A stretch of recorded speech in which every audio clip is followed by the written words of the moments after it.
శాసనమండలి సభ్యులు గారిని కోరుకుంటున్నాను. ఈ మహాసభలలో రాబోయే కాలంలో తెలంగాణ రాష్ట్రంలో ప్రభుత్వ విద్య ముందడుగు వేయాలని, ప్రైవేటు విద్యారంగాన్ని అడ్డుకట్ట వేయాలని, నియంత్రించాలని చెప్పి నేను రాష్ట్ర ప్రభుత్వాన్ని కోరుతున్నాను. ఇప్పుడున్న ప్రభుత్వ విద్యారంగ సంస్థల్ని గరిష్టంగా వినియోగించుకునే ప్రయత్నం చేయాలి. అదేవిధంగా ఉపాధ్యాయుల అధ్యాపకుల సమస్యలు ఏవైతే ఉన్నాయో వాటిని ఒక క్రమ పద్ధతిలో పరిష్కారం చేయాలి తప్ప అస్తవ్యస్తంగా చేయడం సరైనది కాదు అని చెప్పి ఈ సందర్భంగా గుర్తు చేస్తున్నాం. ఏమైనా వచ్చే విద్యా సంవత్సరం ప్రభుత్వ ప్రాథమిక పాఠశాలల్లో కేజీ తరగతులు పెట్టండి, ఎన్రోల్మెంట్ పెంచండి, తరగతికో టీచర్ తరగతికో గది ఉండే రకంగా ముందుకు తీసుకుపోండి. ఈరోజు ఈకుబేర్ పెండింగ్ బిల్స్ చాలా పెద్ద సమస్యగా మారినాయి.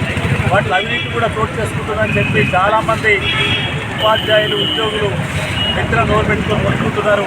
వెంటనే రాష్ట్ర ప్రభుత్వం ఒక క్రమ పద్ధతి పాటించి రేట్ల ప్రకారం ఈకుబేర్ పెండింగ్ బిల్లులను క్లియర్ చేయాలని చెప్పి అవినీతి తావు లేకుండా చూడాలి.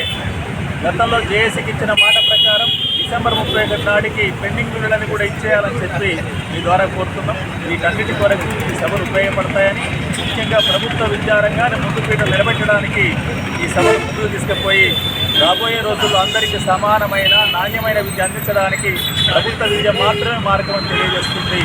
విజయవంతం కావాలని చెప్పి ఆకాంక్షిస్తూ మీ అందరికీ నమస్కారాలతో ముగిస్తున్నాను.